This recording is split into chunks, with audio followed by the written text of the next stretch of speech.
खड़ा हो जाइए सर, खड़े चेहरा नहीं आ रहा है। धन्यवाद देता हूँ कि आप लोगों ने लगातार घटना के बारे में समय समय पर जानकारियां दी। देवरिया कांड शासन प्रशासन और न्याय के लिहाज से बहुत ही महत्वपूर्ण है और जिस तरह की घटना हुई है हम सभी लोग मिलकर के उस घटना का निंदा करते हैं। ऐसी दर्दनाक घटना उत्तर प्रदेश में देखने को नहीं मिली। इधर ऐसी घटनाएं नहीं हुई थी कि जहां पर इस तरह का घटनाक्रम हो कि लोगों की एक साथ इतने लोगों की जान चली जाए। जिस समय घटना हुई उसके बाद सभी चैनल टीवी और सबने जानकारी देना शुरू कर दिया। मुझे याद है मैंने डिस्ट्रिक्ट मजिस्ट्रेट का वो बयान सुना जिसमें यहाँ के डिस्ट्रिक्ट मजिस्ट्रेट ने कहा कि घटना के बाद रिटेलिएशन में दूसरी घटना हुई है। तो ये विषय शासन प्रशासन और न्याय के लिए महत्वपूर्ण इसलिए बनता है कि अभी तक सरकार जो जीरो टॉलरेंस की बात करती थी, घटना पहली कैसे हुई उसकी भी सच्चाई अभी तक सामने नहीं ला पाए। प्रेम यादव का मरना, उन्हें घर बुलाना, उसके बाद किसी धारदार हथियार से जान ले लेना, उसके बाद आसपास के क्षेत्र पे ये सूचना मिल जाना कि उनकी जान चली गई, लोग गए और उसके बाद ये घटना हुई। मैं मौके पे घटना में पहुंचा हूं, देखा है मैंने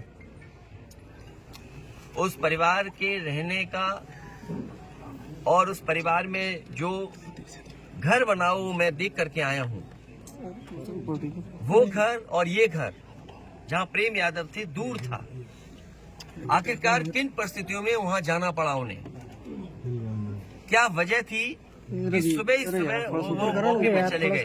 अगर किसी की नियत मंशा ये थी कि उसे हमला करना है या उसकी नियत मंशा ये होती कि उस पर हमला होगा तो वो तैयारी से जाता किसी भरोसे के साथ और अपनी मोटरसाइकिल से यहाँ से वहां प्रेम यादव पहुंचे। उसके बाद उनकी जान ले ली गई।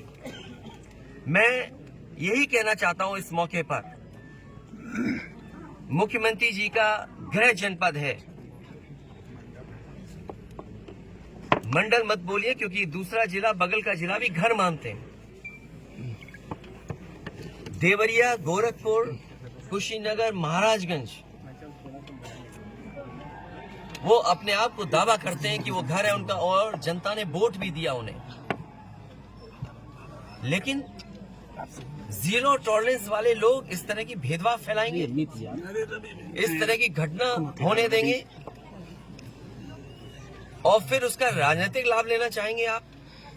ये जितनी भी तस्वीरें आई हैं जो बीजेपी के नेताओं की आई हैं, तस्वीरें मैंने देखी हैं और लोगों ने चर्चा की उन तस्वीरों को देख करके। बीजेपी के लोग घटना से राजनीतिक लाभ लेना चाहते हैं। मैं उन्हीं बीजेपी के नेताओं से पूछना चाहता हूं कि जिस समय विकास दुबे उसकी गाड़ी पलटा करके इनकाउंटर किया था तो क्या उसके परिवार के लोगों से आपने गले लगाया था, गले मिलने गए थे आप? और याद कीजिए वो जगह कानपुर देहात की जहां एक पिता के सामने उसकी पत्नी और उसकी बेटी की जान ले ली बुलडोजर ने आग लगा करके। क्या ये बीजेपी के लोग उनके परिवार के लोगों से गला मिलाए लगे थे जाकर के? और मुझे याद है जब उसका परिवार का बेटा डीएम आवास में धरना दे रहा था ठंड में, उसके पूरे कपड़े उतरवा करके पुलिस ने पीटा था, उसको मारा था।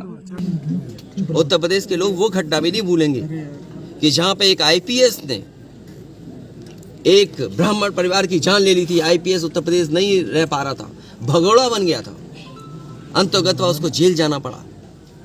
तो बीजेपी के लोगों से मेरी यही सलाह है, बहुत छोटे लोग हैं, किसी के दुख में चश्मा लगा करके तुम दुख प्रकट करना चाहते हो, इससे ज्यादा घटिया काम राजनीति में कोई नहीं कर सकता। ये वो लोग हैं जो घटना में राजनीतिक लाभ लेना चाहते हैं। मैं तो कहता हूं अगर ये निष्पक्ष हैं और जीरो टॉलरेंस इनके मन में है अगर, तो दोनों परिवारों की मदद करें और भेदभाव नहीं होना चाहिए। आप बुलडोजर से इस घर को डराना चाहते हैं। सवाल घर का गिरने का नहीं है, सवाल आपकी नीयत का है और आपने अपने फैसले में ये स्वीकार कर लिया है कि आपके अधिकारी गलत थे और गलत अधिकारियों नगर नहीं थे वो अधिकारी गलत, तो बताइए आपको 20 अधिकारियों को सस्पेंड करना पड़ा, जो अधिकारी यहाँ रह भी नहीं रहे, कभी नौकरी किए थे। आपने बड़े अधिकारी क्यों छोड़ दिए? आपने क्या उनकी जिम्मेदारी नहीं बनती? अगर आपको यह महसूस हो रहा था कि छोटे अधिकारियों के कारण ही ये जमीन इस तरह के विवाद बढ़ा है, तो आपने बड़े अधिकारियों को क्यों छोड़ दिया? आपकी जीरो टॉलरेंस की पॉलिसी कहां चली गई? और फिर आप इस घटना से राजनीतिक लाभ लेना चाहते हो। आप सवाल ये नहीं है कि एक समुदाय किस जाति बिरादरी का है, दूसरा समुदाय किस जाति बिरादरी का है। सबसे बड़ा सवाल है इस सरकार में इन लोगों की जान गई है और आपकी जीरो टॉलरेंस की पॉलिसी से उन परिवारों के सदस्यों की जान नहीं आने वाली। और ये जो डर दिखा करके आप डरना चाहते हो, जब जनता खड़ी हो जाती है, जनता की ताकत के सामने सरकार की ताकत टिक नहीं सकती। सरकार की ताकत कुछ भी नहीं है जनता की ताकत के सामने। आज इस परिवार के और सदस्यों पे आप अन्याय कर रहे हैं। एफआईआर लिखने का तरीका क्या उंगली नहीं उठाता?